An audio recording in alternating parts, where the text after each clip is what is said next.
Dr. Rameshri Randusamy speaking from Rana hospital, Thillai Nagar, Tiruchirappalli, Tamil Nadu.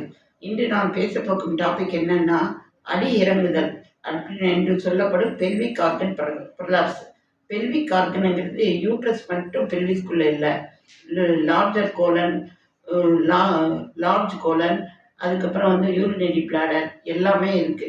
இதில் இந்த uterus கீழே அடியில் இறங்குது. அதாவது பெல்விஸ்குள்ள ஒரு இஸ்கியல் ஸ்பைன்னு ஒன்று இருக்குது. அதுக்கு கீழே இந்த யூட்ரஸ் இறங்கிடுச்சுன்னா, சில சமயம் கீழே மட்டும் வெஜனாக்குள்ளே மட்டும் இறங்கியிருக்கும். சில சமயம் இன்ட்ராய்டஸ் என்று சொல்லப்படும் அந்த நுழைவாயில் மட்டும் இருக்கும். சில சமயம் வெளியவே தொங்கும்.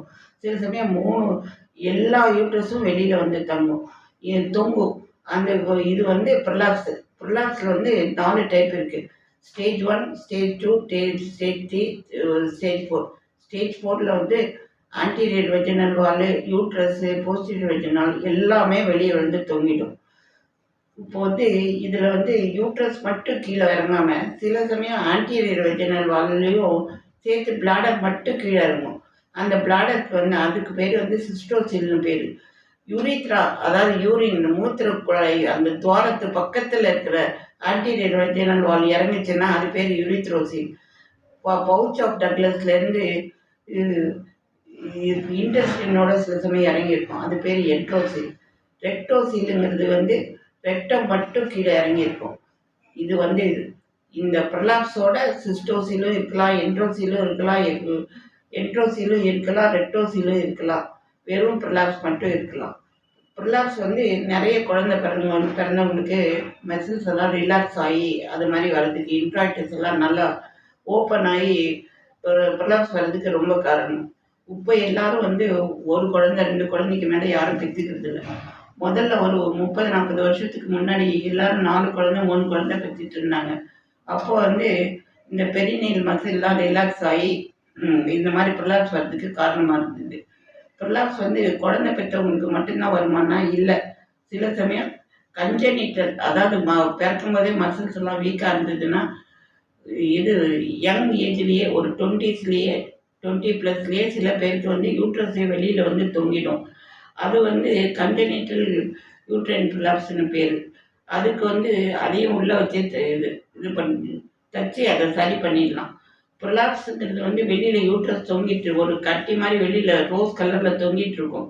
அது ப்ரொலாப்ஸால் மட்டும் இருக்காது. சில சமயம் ஒரு பாலிப்னு சொல்லுவோம், சர்வைக்கல் பாலிப்பு, எண்டோமெட்ரியல் பாலிப், அது வெளியில் தொங்கிட்டு இருக்கும். சில சமயம் யூட்ரஸ் ஹைப்பர்ட்ரோஃபி ஆகி அது மாதிரி வெளியில் தெரியும். சில சமயம் கன்ஜெனிட்டல் எலாங்கேஷன் ஆஃப் த சர்விக்ஸ்னு யூட்ரஸ் ப்ரொலாப்ஸ் ஆகாமலே அந்த சர்விக்ஸ் மட்டும் நீளமாகி வெளியில் தொங்கிட்டு இருக்கும். இது மாதிரி ப்ரொலாப்ஸ் இருக்கிறதால என்னெல்லாம் கஷ்டம்.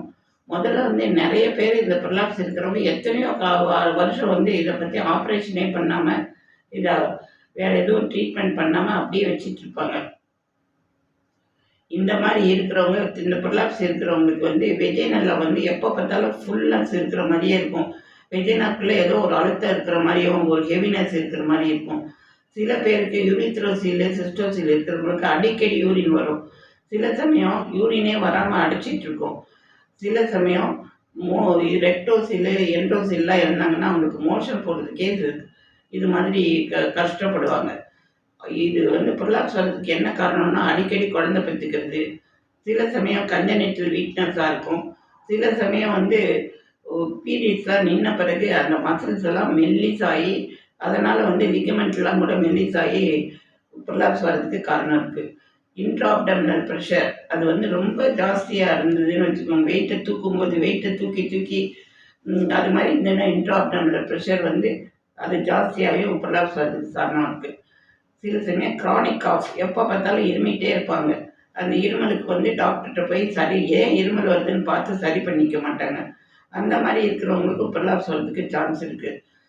இன்னொரு காரணம் என்னன்னா, லங் டிசீஸ் இருக்கிறவங்களுக்கும் ப்ரொலாப்ஸ் வரும். ஒபிசிட்டி, குண்டாக இருக்கிறவங்களுக்கும், ஸ்மோக்கிங் பர்சன்ஸுக்கும் இது மாதிரி ப்ரொலாப்ஸ் வர்றதுக்கு காரணம் இருக்குது. ப்ரொலாப்ஸ் வெளியில் தொங்கிட்டு இருக்கிறதால அவங்களுக்கு நடக்கிறது இன்கன்வீனியண்ட்டாக இருக்கும். செக்ஷுவல் இன்டர்கோர்ஸுக்கும் ரொம்ப தடையாக இருக்கும். பல விதத்தில் அது அவங்களுக்கு தொந்தரவாக இருக்கும். மோஷன் போகிறதுக்கு, யூரின் போகிறதுக்கு எல்லாத்துக்கும் ரொம்ப கஷ்டமாக இருக்கும். இந்த ப்ரொலாப்ஸ் இதோட இருந்தாலும் எத்தனையோ பேர் நான் இப்போ என்னோட சர்வீஸில் பார்த்துருக்கேன். 10-20 வருஷமாக ப்ரொலாப்ஸ் இருந்தாலும் அதை பற்றி பாதரை பண்ண மாட்டாங்க. அவங்க வந்து ரொம்ப முடியாமல் போன பிறகு தான் வந்து ஆப்ரேஷன் பண்ணிப்பாங்க. ப்ரொலாப்ஸ் வந்து ஆப்ரேட் பண்ண பிறகு குழந்தை பெற்றுக்க முடியுமான ஆமாம், உள்ளே வச்சு யூட்ரஸை உள்ளே வச்சு தச்சு அதுக்கேற்ற ஒரு ஆப்ரேஷனுக்கு அது பேர் ஃபாதர் கில்ஸ் ஆப்ரேஷன் பேர். அதை பண்ணுனா குழந்தையும் பெற்றுக்கலாம். அப்புறம் ரொம்ப ப்ரொலாப்ஸ் வெளியில் யூட்ரஸே வெளியில் வந்துடுச்சுன்னா அதுக்கு வந்து என்ன பண்ணணும்னா ஹிஸ்டெக்டமி, அதாவது யூட்ரஸை ரிமூவ் பண்ணிவிட்டு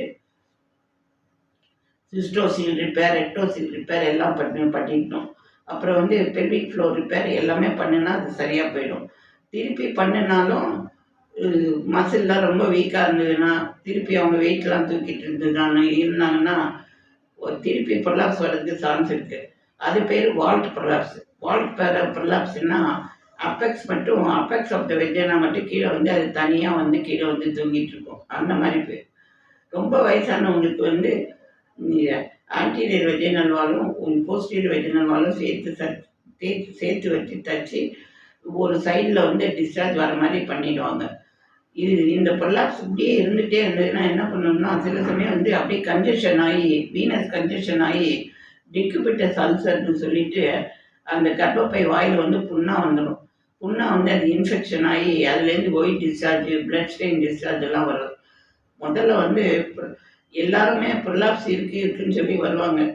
ப்ரொலாப்ஸ் வந்து எல்லாருக்கும் இருக்காது. யாருக்கு முதல் உங்கள் மகப்பேறு மருத்துவரை பார்த்து உங்களுக்கு ப்ரொலாப்ஸ் இருக்கா, அதுக்கு ஏதாவது ரிப்பேர் பண்ணணுமா, இல்லை அப்படின்னு தெரிஞ்சுக்கிறது ஆல்வேஸ் நல்லது. ப்ரொலாப்ஸுக்கு வந்து பெசரின்னு ஒன்று இருக்குது. அந்த பெசரியை வந்து உள்ளே வச்சானா மேலே உள்ளே தள்ளி வச்சிடலாம்.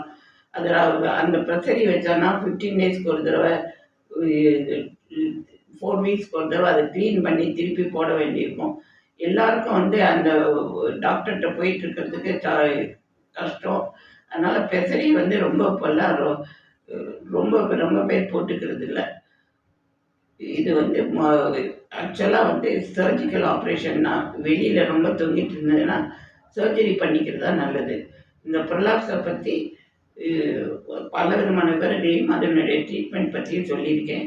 உங்களுடன் இணைந்திருப்பது doctor Rameshwari Nallusamy from Rana hospital. வாழ்த்துக்களும் வணக்கங்களுடன் மீண்டும் ஒரு வீடியோவில் சந்திப்போம்.